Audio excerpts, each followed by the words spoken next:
Welcome back to the Pure Perspective Podcast. I'm your host, Kyle Van Blaircom. We have another great episode for you today, but before we get started, if you or someone you know might benefit from today's message, make sure you like, subscribe, and share the episode. Your support means the world. In today's episode, I have the pleasure of sitting down with Sheli Jo Metzger. I actually came into contact with her when she participated in a recovery panel during the We Support Recovery event this past September. Unfortunately, due to limited time, we were only allowed to talk for so long, and I invited her to come on and give us a little bit deeper dive into her backstory.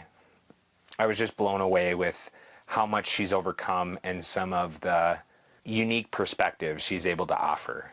Her story is incredible, and to go from being addicted to meth to actually being able to support people in the same environment, the jail setting that she once was housed in, it's just amazing. I'll let her tell her story, so without further ado, here's Sheli. So, my name is Sheli Jo Metzger. I'll tell you my age. I'm 62, and I was actually born here in Menominee. I lived here probably not a whole year, and then I moved with my family to the Milwaukee area to a little town called Cedarburg. And if anybody's been there, it's a pretty cool town. It's kind of eclectic, kind of like this place is. Yeah. The whole town, literally, is like this. I went to a Lutheran parochial school, and then moved to Elmwood and went to an outside school at Downsville for my first year, and then I went to Elmwood until I graduated from high school. I can say during those years I lived with a father that was an alcoholic, so I think it had some introduction to my drinking.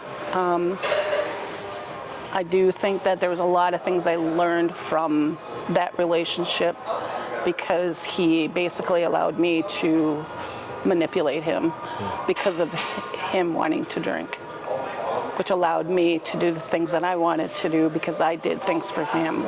Oh, sure. Yeah. So like driving when I was 14. Yeah. Because then he could drink and not drive and not get a DUI. So I think it was a, quid pro quo kind of thing. Sure. But I think, actually my addiction started fairly young. I'm going to say, I started drinking probably when I was 14, but I don't think I really drank until I was probably, I'm going to say more around like my 16-year age. And then I dropped off of it my senior year in high school. So I was 18, I didn't drink very much. I really tried to focus on high school, but I don't know, living with a family that drank a lot and being in this city and that is very focused on drinking, and then being obviously in the state, I turned to it, and it was where I could just have fun all the time. So I would say, I tried to live a fairly normal life. I got married when I was like 23. Unfortunately, it was out of the fact that I thought I was supposed to get married. Yeah. And it was really sad because that didn't really work. I was married for 15 years. But I was a bartender most of my adult life. From that time I was 18 till I was 38. So, and the drinking kind of went right along with that. Right. Right. As far as like drugs go in my early ages, that did not happen. Okay. I was not drawn to drugs in any way, shape, or form. Yeah. Like, I had maybe smoked marijuana like twice when I was an older teen, but other than that, I didn't like it. And I tried cocaine when I was like 21, and I knew instantly that I would be addicted to it if I had to be around it, so I just said I can't be around that anymore. But I didn't do drugs again until I was 38 years old. Wow. So it's kind of an anomaly. That's not, I mean, I mean, a lot of times people's experiences, it's like they try it and they're hooked, or they try alcohol the first time and they just love it, you know, and that just wasn't really your experience. And the alcohol, you know, I continued to drink it, and I drank pretty heavily. Yeah. I definitely drank pretty heavily. It was pretty much the focus, you know, of everyday life, really, because, you know, I sought out the events that would go around alcohol. So Yeah. darts, Yeah. pool, you know, stuff like that. So I made sure that I was all day at the bar working, but then all night. Sure. So it was an everyday, all day thing. But yeah, as far as the drugs, though, that didn't happen until I was like 38 years old. When did they become like problematic for you? When I was 38. So like, was it just what, do you remember the circumstances that? So as far as, like, if you're looking at dates-ish or years, so at 38, I started using cocaine. From cocaine, it went to methamphetamine. Sure, yeah. And obviously, methamphetamine was the choice over cocaine. But within a year and a half, I was already being arrested. Yeah. Doesn't take long with math, does and it? it was, I was arrested 3 times in a 4-month period. Wow. For a total of 9 felony charges. Yeah. And it still wasn't hitting me that I had a problem. Had you ever had like a criminal record before that? None. Wow. I didn't have anything. Like running a stop sign. You know, I had a speeding ticket back when I was like in my early 20s, and that's it. Yeah. I literally worked with the Dunn County Sheriff's Office, the MPD, the Menominee Police Department. I was part of the JCs here. I was involved in the community. Even though I was a bartender, I was still super involved in the community. Yeah. And when this came up, everybody was totally and completely shocked. Yeah. Obviously, my family were devastated because it wasn't alcohol, it was drugs. So, right. yeah. I know from my experience, like, it was kind of like after the bar, you know, we were hanging out, somebody said, oh, here, do a line of this, you know, and I'm like, okay, you know, I'd already done coke, and nobody really specified what this was. It burned a lot more than coke did. Yep, definitely. And, but it was pretty much like off to the races at that point. Like, I loved, it's almost like it gave me everything that alcohol had given me, just with a different substance. Yeah. And I wasn't getting like stupid. Yeah.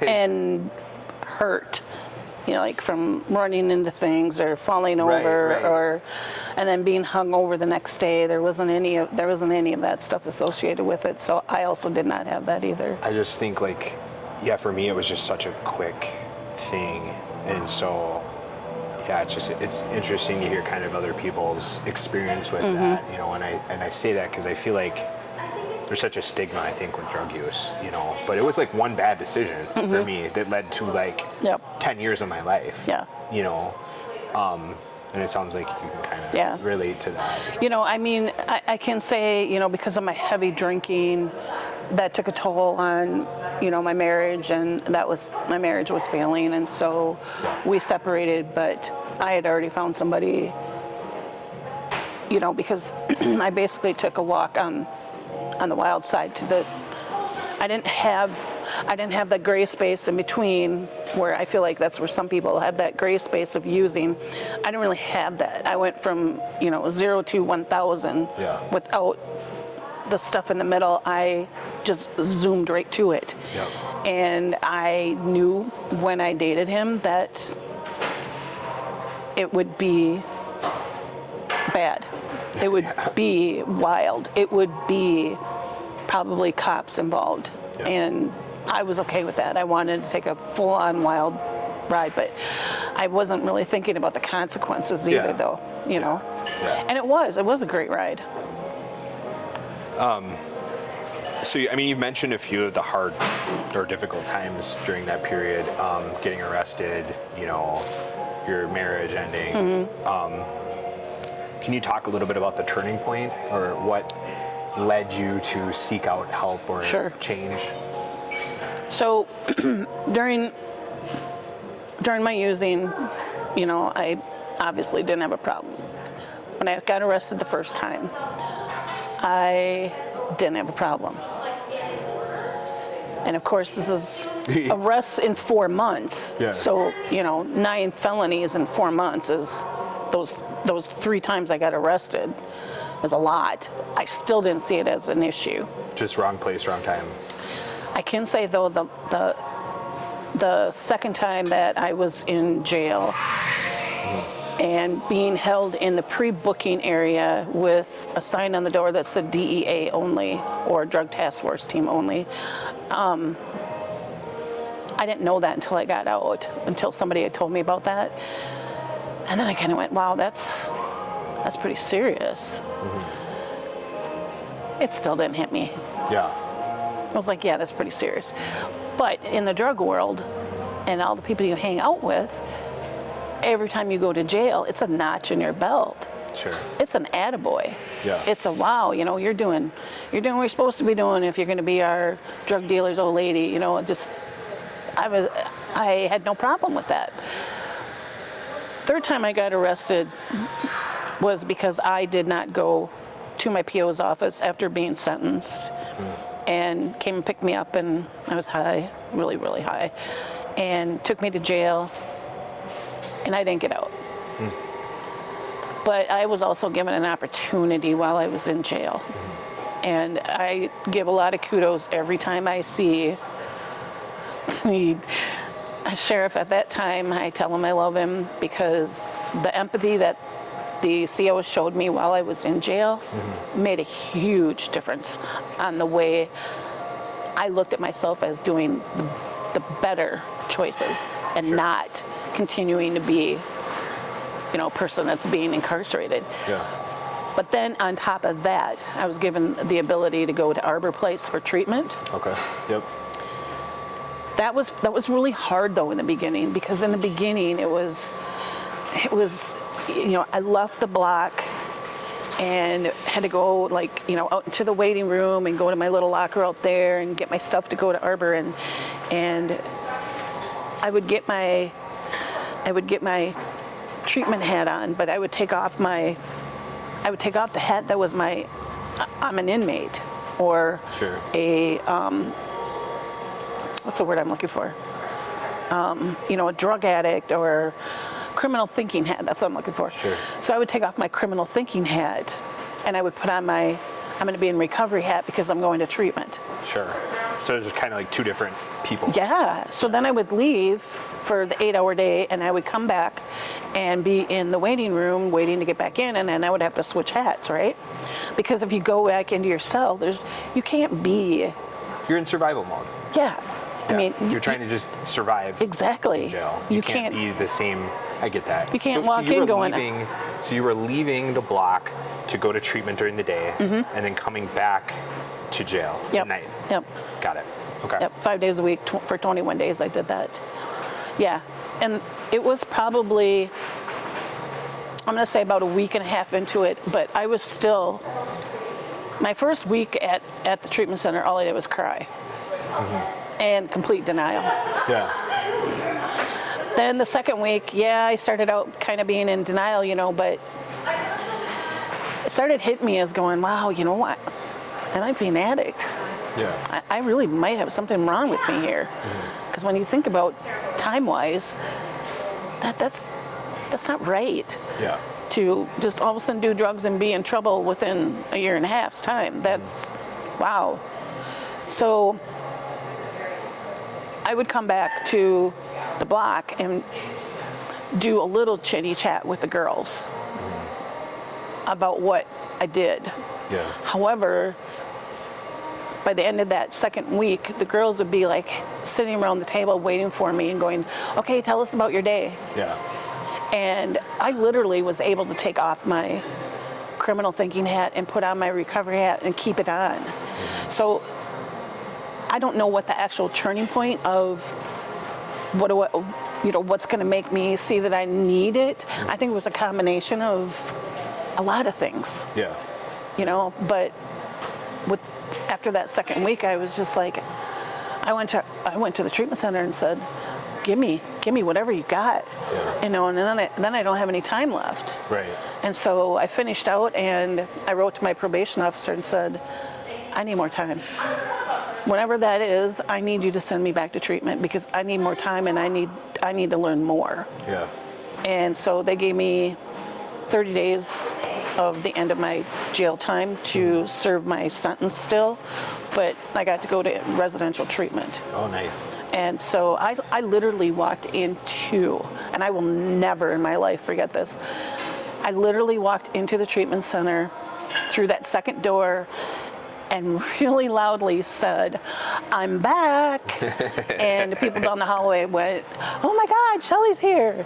And I was like, I am, give me what you got. And I was just so super excited. And to be honest with you, that has never, ever died in me. That true, honest, I want to learn and I want to know what I can know to be a better person. Yeah. And that's a long time ago. That's over 20 years ago. Maybe that's a good segue to kind of move into your transition from personal recovery into your professional work. I mean, how long or when did you make the decision that this was something that you wanted to pursue professionally or work in the field? So actually,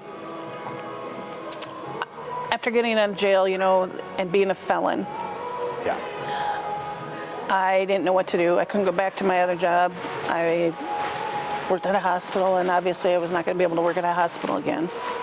So I worked in assisted living homes, and I didn't make enough money to live on. Sure. I mean, I barely was getting by, and if it wasn't for the help of my family, there's no way I would have continued to get by.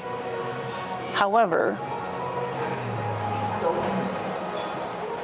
that was kind of a catalyst to say I need to do something more. And I said, what am I going to do? Yeah. I want to be an RN. Okay, well, where am I going to work? Right. I'm a felon. Yeah. Nobody's going to hire me. We didn't have those little clinics and stuff that I probably could have worked at. So I said, well, let's try this AODA thing. Yeah. Yeah. And I mean, I even remember saying, I don't want to put other people's poo on my plate. And I said, well, we'll figure it out. Sure. If it is too much, then I won't continue it. I'll switch to something else. Yeah. And I had already been to school once before for medical office specialist, but that wasn't going to do me any good. Yeah. Even when I was incarcerated in Huber, I couldn't get a job. Right. I was either overqualified or they knew my name because of the drug use. So, it was hard to think of how am I going to become employable. Yeah. So I did go to school to be an AODA counselor out of survival, again, because almost everything has been all about that survival. And it was the best decision, really, I ever made. Yeah. I mean, you can preach and preach and preach that your work and your life are two separate things, right? My life is my work, but my work is my life. Sure. So You bring up kind of an interesting topic though, and how do you manage those boundaries and keeping yourself from getting consumed with your work, or how do you practice self-care when things the balance. Yeah. I think it can be hard. Sure. But I have to say, and I've been like this since the beginning, I don't mean to make it sound like I'm an uncaring person. Sure. But the people in my job are the people in my job. Yep. They're not the people in my life. Yep. And I literally have been like that since I started. Yep. So when I worked in Hudson, and that was the beginning of my career, people died. People that had been to the treatment center died, either from overdose or suicide. and I'm not saying, like I said, that I don't care, but I did what I had to do Yep. to help them, and that was their choice to take it and use it, Right. or whatever. And they chose the whatever. And it's not that I don't feel bad, but Yeah. that's not my choice. Then the other thing is do I have to think about this 24/7? No, I don't. So do I leave work thinking about them? Sure, a little bit, but for the most part, no. Yeah. Yeah. And it's been like that ever since I started.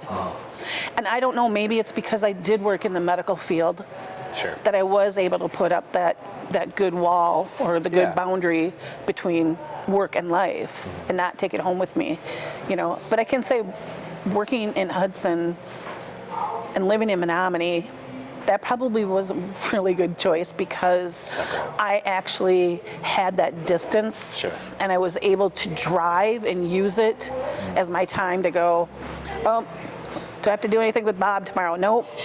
Can kind of Okay, do I got decompress. anything to do with Jill tomorrow? Nope. Do I have anything to do with Ann tomorrow? Nope. And just get rid of them before I got home. So I think the drive time was awesome.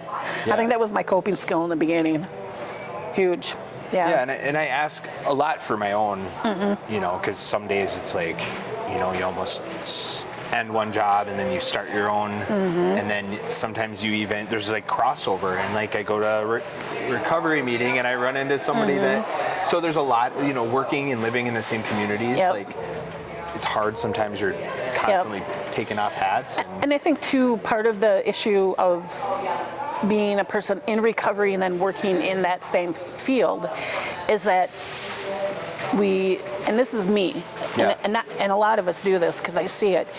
We do, Yeah. and that's a you, by the way. So we do, and that can be a huge burnout. Sure. And I used to always say, oh, I live off of stress. I live off this. I need that anxiety. I need all of it. Yeah. I really don't. Yeah. But I can say it was really hard to let go of a lot of things. Yeah. But I know when I first started in school for AODA counseling, I'm going to be honest, meetings were not a priority. Before that, meetings were a priority because my connection to the people in recovery was my lifeline. Yeah. Between the jail, treatment, and NA, I would have never stayed sober, clean and sober. Never, ever. NA was totally my lifeline, but then it turned into AA. So whatever that is, doesn't really matter what your group that you go to is, but again, I did do a lot. Yeah. And yes, and this this is funny because Andrew, he's the father of recovery here, and I'm the mother. So he's my husband, and I'm his wife. So, and we call each other that. So, but I don't do anymore. I gave that up here a few years ago. But that can be a definite burnout too after a while. Yeah. And I don't have any kids, and you got kids, man. Yeah. Yeah. You got to watch that, you know.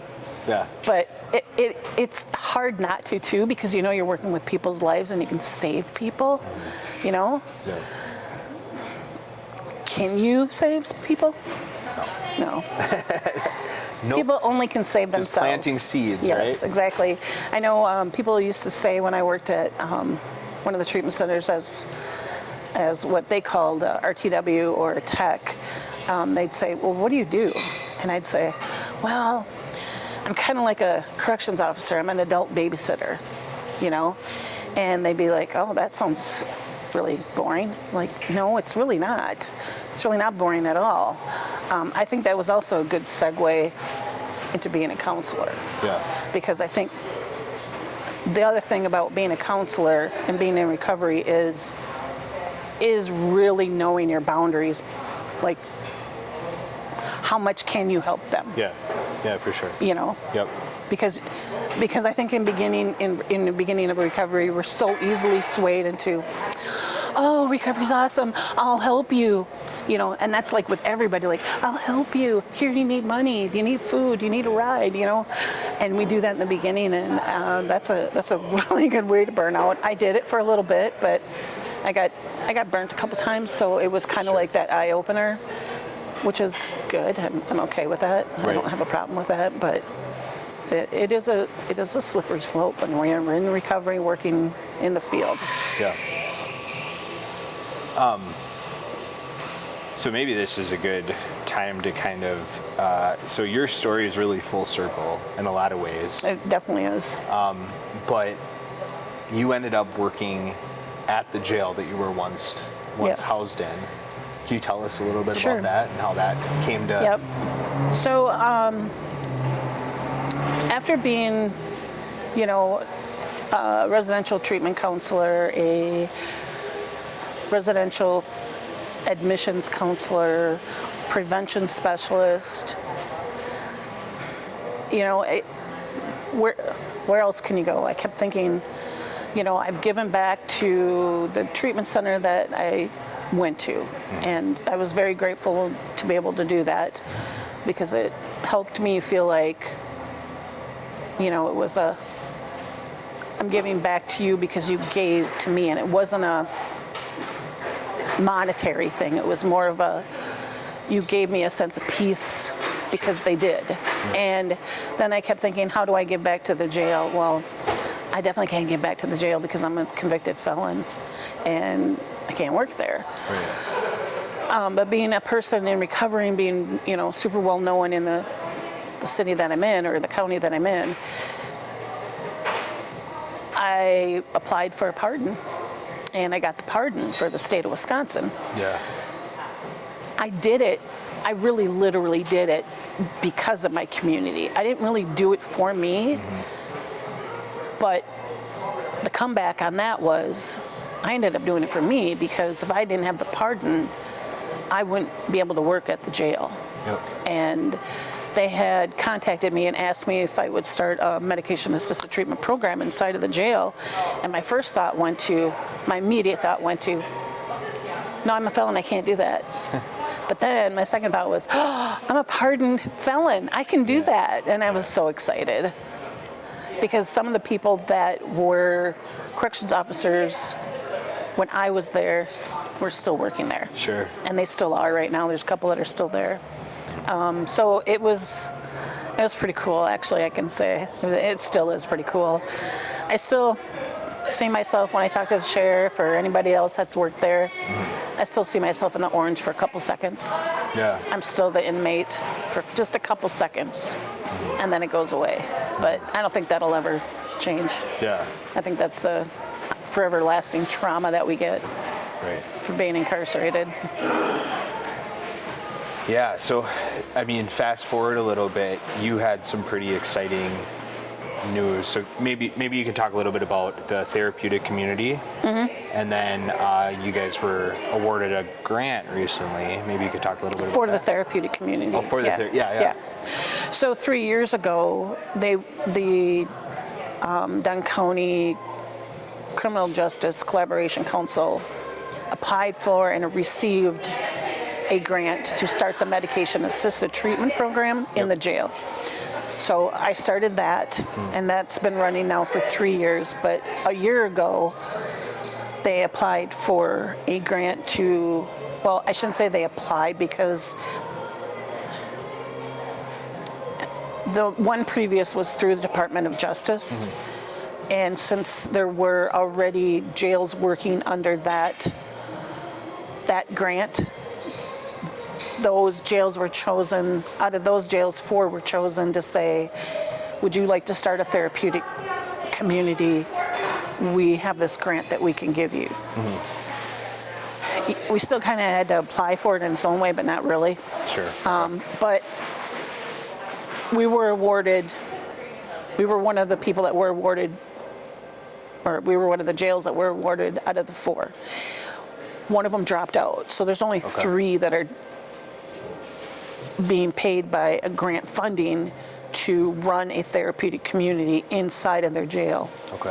Which just, I have to say, the full circle thing, just this kind of a job, knowing that I can help people directly in the jail. I mean, this is awesome. I feel like this is where I should have been like forever ago, but there wasn't a therapeutic community forever ago either, because this is normally done inside of prisons, not inside of jails. So can you talk a little bit about like the structure of it? Like what does that look like inside of a jail? Like how are people able to participate in that? Like what? So every jail is going to be a little bit different because of staffing and their own rules and everything. But the way we do it is that you have to have one set aside block just for those people to go into. Okay. So let's say you have 6 blocks and one of the blocks is a female, but the other 5 are all male. And then you have this other set-aside block that can be for one gender. You can't have both. So we chose male. So we have one male TC, therapeutic community, and the only thing that they have to do for the Department of Justice is give us a UA. The rest of it is up to us. So every jail gets to choose however they want to run it and do it. But because our jail has a program director who has 60 plus different classes, groups in her pocket to run every month, we have probably anywhere from 10 to 15 different classes that are ran each month. So every day there's probably 5 or maybe 6 classes that are being ran each day. So I don't have to run a class. I don't, because there's so many. So I don't have to run a class specifically for the TC, but if we do have interns that come in to work with us, we will have them run a TC specific group inside of there. So they will actually literally go to that block and go inside of there and run a class or group once a week or whatever it is, 2 times a week. And it's like a group therapy or like recovery focus? It's usually, most of them are more educational based, as in, like this group could be on relationships, or this group could be on communication, and then those are all usually based off of like a workbook, like through the Change Company or other things. But, we also offer CPR to the inmates, mental health first aid, and both of those are nationwide actual certificates. So there's a plethora of that stuff going on. So in this specific TC in Dunn County, they have to be going to at least one of those to be a participant. They don't have to pass the UA. I don't care, because that's the reason they're going in there, right? Because they have an addiction issue. They have to be up from 10 a.m. to 4 p.m. This is my rule. And they have to have their bed made, because I think between 10 a.m. and 4 p.m. they need to try to be a productive person. Whatever that productive is, it could be reading, it could be playing a game, it could be going to classes, it can be everything and anything, but you just can't be laying in your bed sleeping. You have to be doing something. Because if you were to leave the jail setting and go out to your community and get a job, you're not going to be able to just not take a nap. That's kind of the world. But I also did have the TV turned off, so the TV's not on from 10 a.m. to 4 p.m.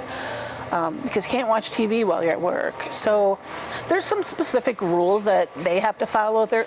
And I will say, quote unquote, per the sheriff, that they are held at a higher standard than the rest of the inmates. What are like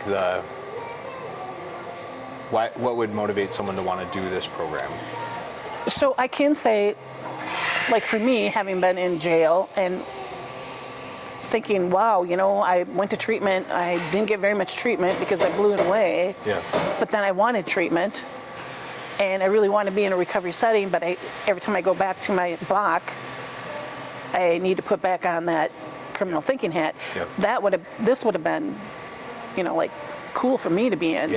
So basically, anybody that wants to really be in recovery, because when you are in your blocks and you're surrounded by, anywhere from 10 to whatever people's, all they're doing is talking about using. Right. And you don't want to talk about that, and you don't want to hear that. You want to actually say, I want to leave here and not go back to using. Yeah. This is your opportunity to feel like you can go somewhere and actually work on your recovery. Right.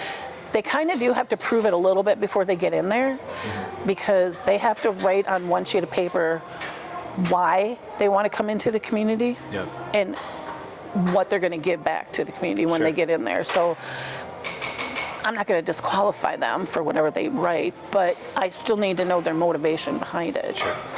Because most people are going to be like, oh, this is going to help me get out of whatever they're there for, whatever charge it is. Right. No, it's really not. Yeah. It might help you not get such awful consequences, maybe, but it's not going to... Or be surrounded by people that are maybe,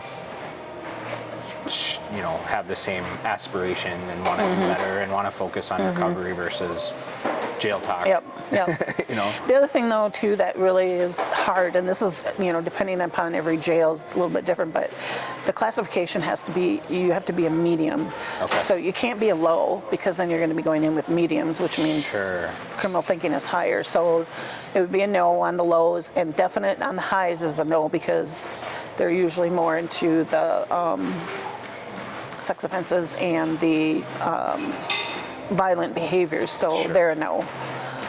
So there's other little things here and there, but motivation to be in recovery is basically the reason why they would be in there. I know the last time that we talked, you had kind of talked, or you had shared just about how your own beliefs have maybe changed or shifted over the years relating to medications and different treatment modalities. Can you talk a little bit about that and how you're... So being in recovery and going to NAAA meetings, pretty much the norm, even through the treatment centers, is complete abstinence. And, I do believe in it. I still think complete abstinence is good. However, I also think that medication-assisted treatment works. But I didn't think that before, because those medications usually have at least a partial, substance in it, like opioids. And I didn't believe that meant you were substance-free. Sure. But I can say, and this is another one of those instances where all of a sudden it just went, whoo, I don't know where this came from, but I am totally now aware of the fact that all of that thinking wasn't about the client, wasn't about the patient. That was about me. Yeah. And if I'm going to do client-centered care, it's not about me. It's about the client or the patient. Right. So that has to stop. Yeah. So, however, though, from having worked at a methadone clinic and now with a medication-assisted treatment program, I can see how it does help. And I can see that it does work to do it. Yeah. Because not everybody is going to be the same. Yeah. We're not all the same. Right. We never will be. So what works for you isn't going to work for me. And what works for me probably isn't going to work for you totally. So, yeah, I've changed my mind completely. Well, what would you say to professionals or people that are struggling with that idea? I know I kind of had a similar process with all of it, and it wasn't until I really talked to people and then I started to see, people that really benefited from these, medications that I think my viewpoint shifted. But what would you say to someone who maybe is struggling with that? I think the first thing to look at is it about you or is it about them? That's the very first thing. But the other thing is how educated are you on this? Yeah, exactly. Because in the reality of it, you're not. Right. And I will tell you that right now, you're not. Because I've had people come up to try to tell me things about the medications, and the things that they're saying is not true. Yeah. You need to be educated before you make a decision, and again, it's not about you. So I would say those two things are pretty important, is look at yourself and look at the education that you really have and who's it about.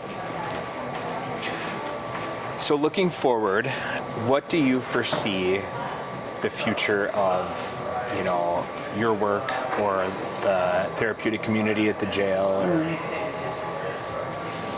Oh, futuristic wise, well, I can tell you what I hope for. Yeah. I hope I stay there until I retire.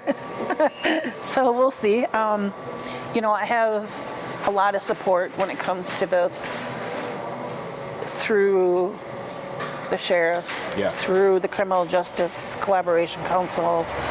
I mean, even when you look at the outside recovery entities that we have here, everybody's very supportive of this. Yeah. I don't think that everybody understands it, but hopefully they will eventually. Yeah. And hopefully, down the road they will see the change that both of these programs can have. Yep. So as far as futuristic wise, right now the medication assisted treatment program, that's sustaining without me actually having to really hit the ground hard on that anymore. Sure. Do I hope that that's what happens with the TC? I do. I'm still plugging away and still pushing away on that one, but I think that eventually it's going to be a norm. Yeah. I really feel as though it's going to be a norm. Yep. I think it's going to be hard for a lot of jails to be able to do it because of staffing, but I still think it's going to be a norm. Yep. Well, I just appreciate meeting with you so much. I knew based on our previous conversations and then, talking with you at the panel, like you just have a wealth of knowledge and you have an incredibly inspiring story. I want to kind of give you this last opportunity, based on your experience, like what would you say to someone who's breaking into the field but has some of these barriers like felonies or just different challenges going on? Like what would you say to offer some hope?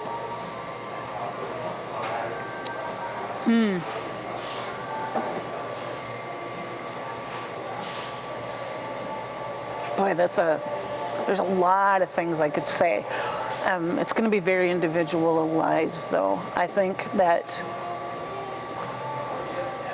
I could say all the cliches, like, if I can do this, you can do this. Sure, yeah. And that doesn't fit everything. Right. That doesn't fit everything. Yeah. I think that, first of all, my question would probably be, are you passionate enough about it to continue to do it? Because it is a hard job. Yeah. It is not a job for everybody. First of all, working with people is a hard job, period. Yeah. Then when you start getting into the psyche part of it, it can be very draining. Yeah. And again, it does come to boundaries, like you said. But the thing is it's a life learning process in this field. Yeah. And if you don't continue learning from everybody and everything around you, you're going to crash and burn because it's continuous. Yeah. And if you don't want to continue to, go to school and go to groups and go to conferences. Challenge your beliefs a little bit. Yeah. Definitely. Yeah. It's a lot of work. Yeah. Is it worth it? I think it's totally worth it. Yeah. If somebody would have told me this 20 some years ago, I probably wouldn't have believed them. But I can say, I do remember when I was in the treatment setting for my 30 days of residential treatment, I do remember one of their RTW techs saying to me, "Are you going to come back here and work?" And I was like, "What?" I'm like, yeah, that can't happen right away, right? And they're like, "Yeah, but I think you'd be really good at this." And I'm like, I don't know. I don't know. I don't think everybody's out to be this. Yeah. But I really do think it's look deep inside of you. What do you really want to do? Because if you're not passionate about whatever you do, then you shouldn't be doing it. Right. Period. And again, this is all about people's lives. Yeah, I don't mean to scare somebody away from it, but it's honest. If you want to be a clerk at a store, okay, you're still working with people. Yeah. But you don't have to take on all the responsibilities. Right. Because there is some responsibilities that come with this. Yeah. But they're your responsibilities when you're at work, but not at home. So, yeah. Well, this has been a really just a great conversation, and it's been amazing to get to know you a little bit deeper. And I guess I just want to give you kind of the last opportunity if there's anything you want to say or share. No, I just say kudos to everybody that wakes up every day and says, I'm going to make a choice. Yeah. And that choice is going to be substance free. Yeah. You know, it doesn't have to be about being perfect. Yeah. There is no perfect. Yeah. So, you know, and most of the times when it's not perfect, that's the time you're learning, or you should be learning, hopefully. But yeah, I don't know. Life's a journey, it's not a destination. Absolutely. That's been my saying since I've been out of treatment. Life's a journey, not a destination, because it definitely is.